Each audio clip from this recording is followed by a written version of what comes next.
ওরা কি উটের দিকে তাকায় না? এবং উট হচ্ছে এমন প্রাণী যেটা একসাথে 1 মাস না খেয়ে বেঁচে থাকতে পারে। 1 মাস পানিও খাওয়া লাগবে না, খাবারও খাওয়া লাগবে না। সুবহানাল্লাহ পড়বেন না?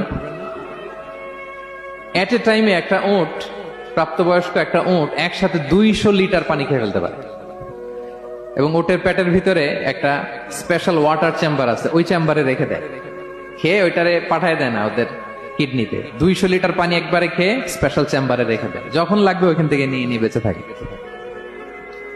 1 মাস না খেয়ে বেঁচে থাকে কি করে? উটের পিঠে দেখবেন একটা কুজ আছে, একটা উঁচু উটকে যদি কল্পনা করেন, উপরে একটা কুজ আছে না, এই পুরো কুজটা হচ্ছে চর্বির আধার। তো ওটের যখন খাবার থাকে না মরুভূমিতে, মাসের পর মাস যখন চলে, ওই চর্বি থেকে এনার্জি নিয়ে সে মরুভূমিতে চলে, সে না খেয়েও বাঁচতে পারে। আমাদের চোখের মধ্যে যেমনি একটা পাপড়ি, এরকম এক পাপড়ি দিয়ে উটকে আল্লাহ বানায় নাই, ডবল লেয়ারের পাপড়ি দিয়েছে, কারণ মরুভূমির মধ্যে চলতে